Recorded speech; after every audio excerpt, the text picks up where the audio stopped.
दूसरा सर, एक चीज़ और सुनने को मिली थी कि किसी शायद नेशनल फेस्टिवल पे लोगों ने कहा कि फुरकान साहब को राष्ट्रगान नहीं आता है। तो उससे राष्ट्रगान का आना या ना आना, इससे मतलब राष्ट्र की या हमारी जो देशभक्ति है, उस पे किसी की मतलब कैसे कह सकते हैं कि नहीं, इससे किसी को मतलब क्या नुकसान हो सकता वो है? प्रेस वालों की बात नहीं थी। और जब हम जीत के आए थे, पहली जो मीटिंग थी हमारी, अब मैं कहना नहीं चाहता, एक साहब नाराज हो गए, वो कुछ चाहते थे हम नहीं कर पाए थे, और उसमें अब नहीं पढ़ना है, वो तो ख़त्म हो गया मामला जब ही। अब मेरे मुंह पे आके ठूस दिया, राष्ट्रीय गान होने के बाद क्या आप सुनाइए जुबानी। हमने कहा भाई ऐसा नहीं होता, जब हो गया। हमें बहुत मना किया लेकिन नहीं माने वो।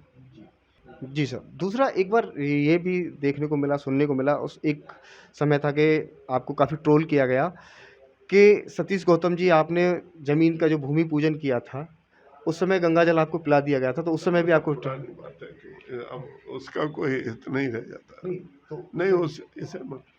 नमस्कार दोस्तों, मैं रिंकू शर्मा एचबीएन न्यूज़ से।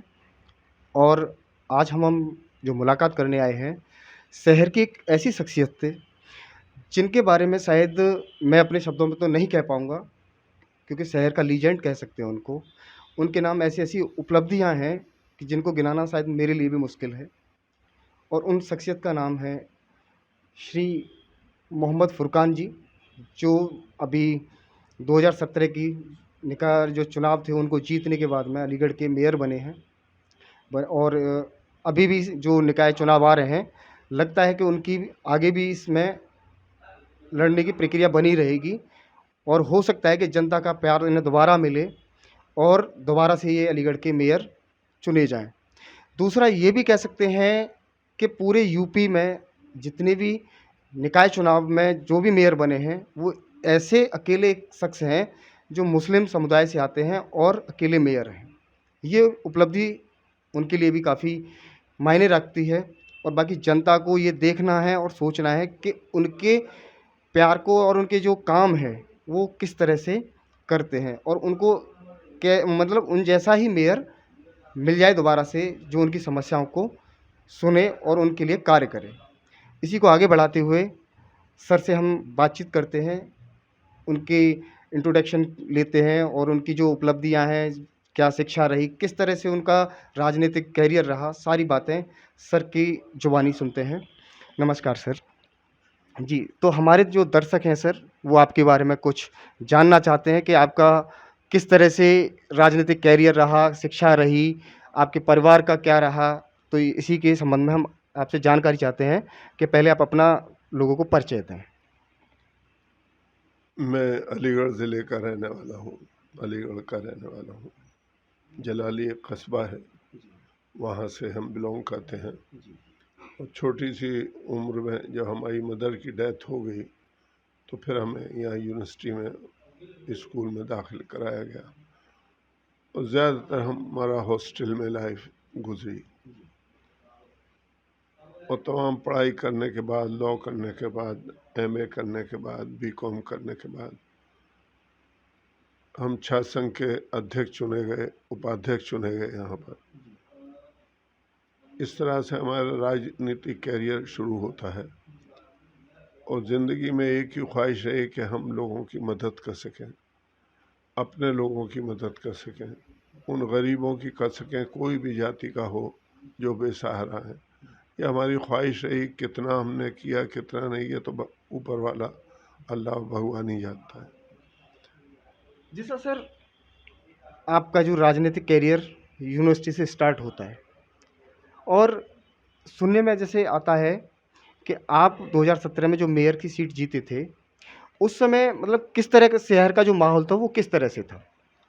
2017 में हम सबसे पहले कांग्रेस में थे, और कांग्रेस में उत्तर प्रदेश के जनरल सेक्रेटरी रहे, फिर ऑल इंडिया सेक्रेटरी कांग्रेस में रहे, मॉनेटरी डिपार्टमेंट देखा,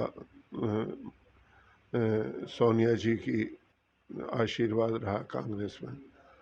और उसके बाद हम समाजवादी में ज्वाइन करा दिया, मुलायम सिंह जी यहीं पे ज्वाइन कराने आए। राष्ट्रीय महासचिव रहे 3 साल उसमें।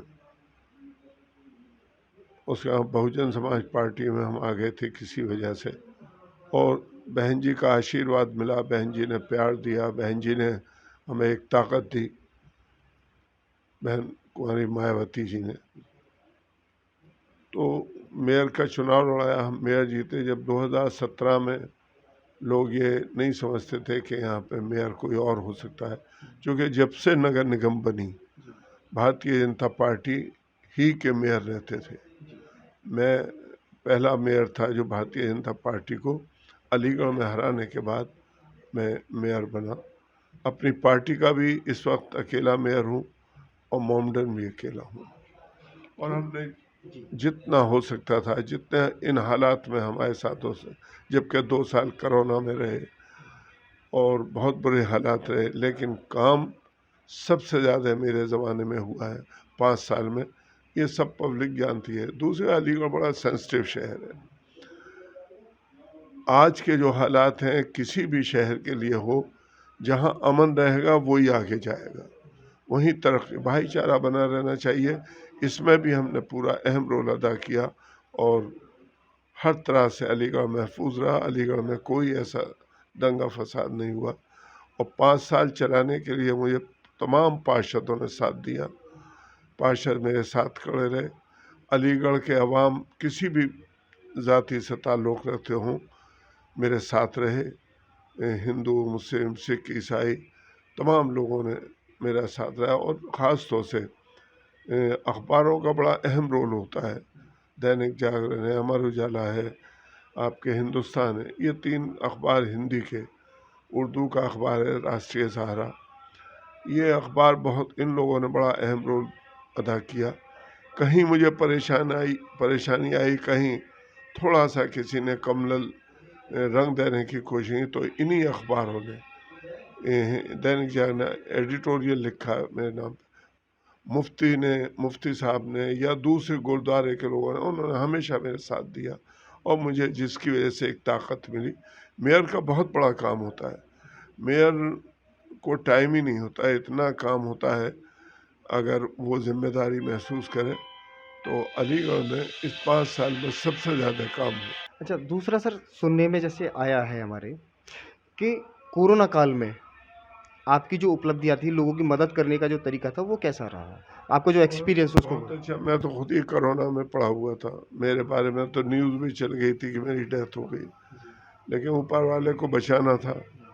जितना नगर निगम के अधिकारियों ने, नगर निगम ने और हमने मिल के, चूँकि अकेला कोई कुछ नहीं कर सकता जब तक आवाम साथ ना हो। अधिकारी, जिस इदारे में जो इंसान हेड बना हुआ है, अगर वो इदारे के अधिकारी साथ ना हो तो क्या करेंगे आप। सब ने कोरोना में डट के मुकाबला किया।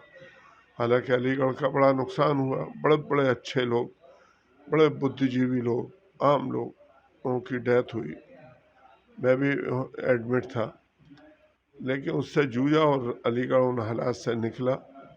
और आज अल्लाह का करम है कि अलीगढ़ ठीक है। जी, दूसरा, जैसे आप जब मेयर पद पे चुने गए, तो आपकी मतलब उसमें सबसे पहला ऐसा क्या काम थे जो आपको अलीगढ़ में नज़र आते थे कि आप मेयर बन गए तो मुझे सबसे पहले वो कामों में सुधार करना चाहिए? अलीगढ़ में बहुत सख्त ज़रूरत थी कामों की। मेन देखिए, आदमी क्या चाहता है, पब्लिक बेचारी क्या चाहती है, जिसने वोट दिया, जो चुन के हमें भेज दिया, वो क्या चाहते, सफाई सुथराई, गली नाली, सड़कें, पुलियाँ, इनका निर्माण हो, सफाई हो। और सफाई के साथ साथ जितनी और चीज़ें जो नगर निगम में आती हैं, आपके मच्छर मारने के रोज़ाना फॉगिंग होना, ये सब बहुत सख्त ज़रूरत थी। इसको हमने कराया जितना हो सकता था। मैं ये नहीं कह रहा कि कुछ नहीं छूटे होंगे, लेकिन जितना हो सकता था। आज अलीगढ़ में घूम जाइए, गली गली में पत्थर लगे हुए हैं हमारे नाम के, कि वो जो हमने काम कराए। और इसी तरह से बहुत सारे काम हुए। 122 ट्यूबवेल नए लगे हैं पूरे शहर में इस 5 साल में। 2300-2400 सड़कें बनी मेरे ज़माने में। तो ये सब बहुत काम हुए। दूसरा सर, अभी जो निकाय चुनाव आ रहा है, तो सुनने में जैसे आया है कि आप दोबारा से चुनाव लड़ना चाहते हैं। मैं नहीं, जब मेरी पार्टी चाहेगी तभी मैं लड़ूंगा ना। बहन दूसरा जी का आशीर्वाद होगा तभी हम लड़ पाएंगे, और मुझे ये उम्मीद है कि वो लड़ाएंगे, हम लड़ेंगे। दूसरा अगर आप चुने भी जाते हैं और आपकी पार्टी आपको दोबारा से लड़ाती है सर, तो ऐसे कौन से काम जो आप करना चाहते थे लेकिन नहीं हो पाए, वो इस 5 सालों में आप करना चाहेंगे? बहुत सारे काम मैं पाइपलाइन में छोड़ के गया हूँ, जो पड़े हुए हैं, जो चल रहे हैं या होंगे। और जो मेरा इरादा था, एक जल भराव की प्रॉब्लम को सॉल्व कराना, वो काम चल रहा है। एक रिंग रोड की ज़रूर मेरी ख्वाहिश है, जो मैंने सरकार के सामने रखा था, सरकार ने हामी भरी है इन तमाम चीज़ों। लेकिन मैं इसे किसी उससे नहीं, अब इस कठपुले के एदा से ज़्यादा अब शहर में ज़्यादा ज़रूरत है। शहर में बहुत सारा जितना काम होना चाहिए, मैं समझता हूँ उसमें कोताही है। हम इंशाल्लाह उनको पूरा करेंगे, जितना हो सकता है करेंगे।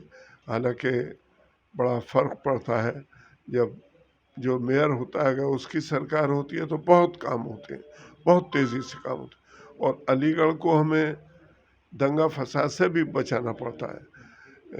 सब लोगों ने साथ दिया, क्योंकि किसी भी शहर में या स्टेट हो या मुल्क हो, जहाँ अमन नहीं होगा वहाँ तरक्की नहीं हो सकती, काम नहीं हो सकता। तो वो जितनी चीज़ें रह गई थी हम उनको पूरा करेंगे अगर हम दोबारा आते। दूसरा सर, एक चीज़ और सुनने को मिली थी कि किसी शायद नेशनल फेस्टिवल पे लोगों ने कहा कि फुरकान साहब को राष्ट्रगान नहीं आता है। तो उससे राष्ट्रगान का आना या ना आना, इससे मतलब राष्ट्र की या हमारी जो देशभक्ति है, उस पे किसी की मतलब कैसे कह सकते हैं कि इससे किसी को मतलब क्या नुकसान हो सकता है? प्रेस वालों की बात नहीं थी। और जब हम जीत के आए थे, पहली जो मीटिंग थी हमारी, अब मैं कहना नहीं चाहता, एक साहब नाराज़ हो गए, वो कुछ चाहते थे हम नहीं कर पाए थे, और उसमें अब नहीं पढ़ना है, वो तो ख़त्म हो गया मामला जब ही। अब मेरे मुंह पे आके ठूस दिया, राष्ट्रीय गान होने के बाद क्या आप सुनाइए ज़ुबानी। हमने कहा भाई ऐसा नहीं होता, जब हो गया। हमें बहुत मना किया लेकिन नहीं माने वो। दूसरा सर, एक उसके बाद चलता रहा, लोगों ने इशू बना लिया इसको। और एक दिन लखनऊ से फ़ोन आया प्रेस वालों का, क्या पता है, उन 7 बजे थे सुबह, बोले आप हमें सुना दिए खरा। हमने फ़ौरन सुनाया, बात ख़त्म हो गई। तो कुछ लोग जो नाराज़ होते हैं वो इस तरह की बातें कर जाते हैं। जी सर, दूसरा एक बार ये भी देखने को मिला, सुनने को मिला, उस एक समय था कि आपको काफ़ी ट्रोल किया गया कि सतीश गौतम जी, आपने ज़मीन का जो भूमि पूजन किया था, उस समय गंगा जल आपको पिला दिया गया था, तो उस समय भी आपको पुरानी बात है कि अब उसका कोई हित नहीं रह जाता। नहीं तो नहीं, उस इसे मत। जी। दूसरा सर, जैसे मैं आपसे पूछना चाहूँगा कि जो इस समय सरकार के हालात चल रहे हैं, जो अतीक अहमद ले लो, मुख्तार अंसारी ले लो, इन सब लोगों के जो गैंगस्टर्स बोले जा सकते हैं, तो इनका जो सरकार का इनके प्रति जो रवैया है, वो कहाँ तक सही है? ये मैं नहीं कह सकता कि सरकार का रवैया गलत है, सही है, कौन सही है। ये सब चीज़ें हमसे मतलब नहीं है। अब कोई गलत है तो ये सरकार जाने, ये कानून जाने, लेकिन किसी के साथ ज़्यादती होगी तो उंगलियां तो उठती हैं। और ये पूरा उत्तर प्रदेश, पूरा देश जानता है जो हो रहा है या नहीं हो रहा। अब ये तो कानून है, कानून जाने, इसमें हम क्या कर सकते हैं। जी, जी, बिल्कुल। तो दूसरा सर, एक ये जानकारी, जैसे आपकी किसी के साथ ज़्यादती नहीं होनी नहीं चाहिए। होनी चाहिए। दूसरा सर, आप मतलब इस राजनीतिक कैरियर में मेयर पद से और आगे कुछ करना चाहते हैं या यहीं तक सीमित रहना चाहते हैं? ये तो हालात के ऊपर होता है। ये कोई भविष्यवाणी पहले से तो कर नहीं सकता। मैंने कभी सोचा नहीं था कि मेयर बनूंगा। हम तो एमएलए एमपी बनना चाहते थे, जी। लेकिन ऊपर वाले को बनाना था, बने। और जो ऊपर वाले को जो बनाना होगा, बगैर अल्लाह के कुछ नहीं होता। जो बनाना होगा बनेंगे। लेकिन अभी तो हम मेयर हैं और देखते हैं क्या होता है। जी। दूसरा सर, कोई अपनी लाइफ का एक ऐसा कोई इंसिडेंट हो कि जिससे आप एक्सप्रेशन हो के मतलब जिसमें आपको लगा हो कि इससे मुझे काफ़ी साहस मिला है आगे काम करने का या लोगों को में बीच में बढ़ने का, आगे बढ़ने का? ये तो हालात के ऊपर होता है, और जब दिल में किसी का दुख होता है, दर्द होता है, तो आदमी उसी तरह फाइट करता है। अच्छे लोगों से प्रेरणा हमेशा मिलती है। सर सैयद को हम कभी नहीं भूल सकते, गांधी जी को हम कभी नहीं भूल सकते। सर सैयद साहब को सर सैयद साहब ने उन बुरे हालात में, जबकि उनके पास ना पैसा था ना कुछ था, और उनका था कि मुल्क के लिए मुझे कुछ करना है, कौम के लिए कुछ करना है। कौम का मतलब ये है, जब कौम कहा जाता है पूरा मुल्क होता है। उन्होंने अपना पूरी हिम्मत से काम लिया।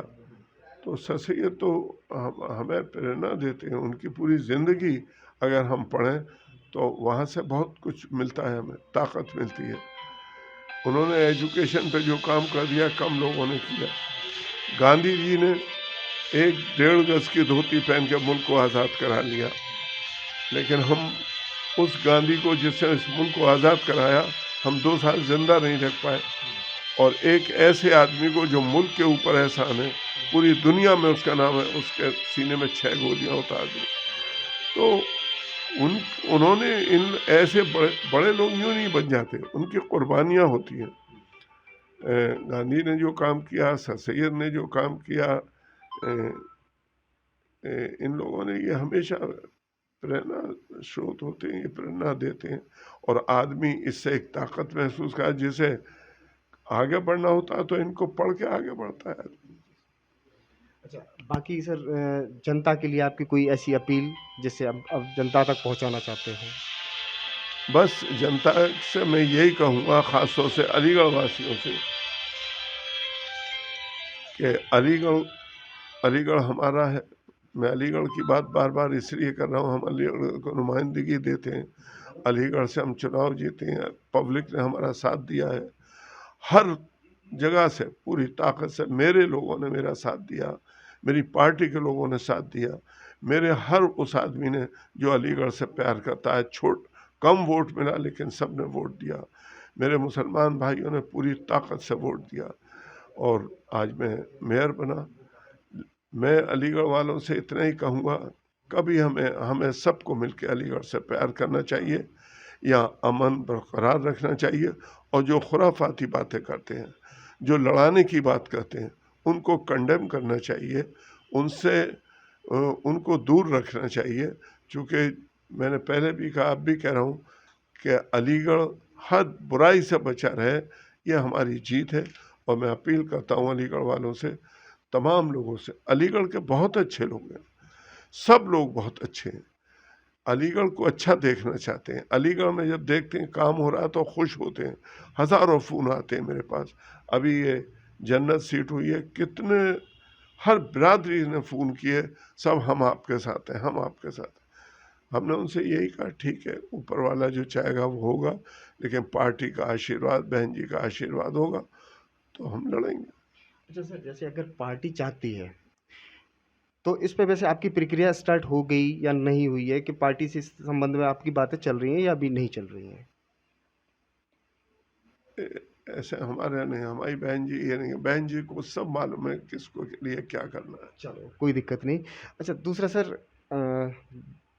मेरी पार्टी बहुत मजबूत है। मेरी पार्टी, हमारी बहन जी जो हैं वो कमज़ोर वर्ग से, वो किसी भी जाति का हो, उससे प्यार करती हैं, उसे उठाना चाहती हैं, उसको आगे ले जाना चाहती हैं, और भाईचारे को ज़्यादा तवज्जो देती हैं। और आज हिंदुस्तान में देखिए, माननीय काशीराम जी की मेहनत, और फिर बहन जी का अब लीड करना, और बहन जी को उस पार्टी को संभालना, आप देखेंगे कि अब हमारी पार्टी बहुत मजबूती से चुनाव भी लड़ेगी। और ये निकाय चुनाव जो है, इसमें बहुत बड़ी कामयाबी मेरी पार्टी को मिलेगी, और 2024 को के लिए ये रास्ता होगा, और हम 2024 में भी जीतेंगे। हम पूरे उत्तर प्रदेश में बहुत सारे मेयर चुन के आएंगे, और आप देखेंगे कि उसके बाद 24 का इलेक्शन बगैर मेरी पार्टी के, बगैर हमारी बहन जी के, कोई सरकार नहीं बना पाएगा। दोस्तों, ये थे मोहम्मद फुरकान, शहर मेयर। इनकी खास बातचीत हमारे साथ हुई, इन्होंने जितनी भी जानकारी दी वो शायद शहरवासियों के लिए पर्याप्त है कि हमारे शहर को किस तरह का मेयर चाहिए। और हम दुआ भी ये करेंगे कि दोबारा से शहर के मेयर इनको बनाया जाए और जो हमारी ज़रूरतें हैं, जो हमारे काम हैं, जनता की जितनी भी परेशानियाँ हैं, वो इनके द्वारा ही सॉल्व हो सकती हैं। क्योंकि ये एक ऐसी शख्सियत है, ये जाति, धर्म इस सबसे हटके हैं। इनके लिए सभी धर्मों के सभी अनुयायी एक जैसे हैं। इसी के साथ मैं अपना धन्यवाद करता हूँ सभी दर्शकों का। बने रहिए मेरे साथ। मैं रिंकू शर्मा, एचबीएन न्यूज़ से। वीडियोस देखने के लिए सब्सक्राइब करें HBN न्यूज़, बेल आइकन दबाकर लेटेस्ट नोटिफिकेशन पाएं।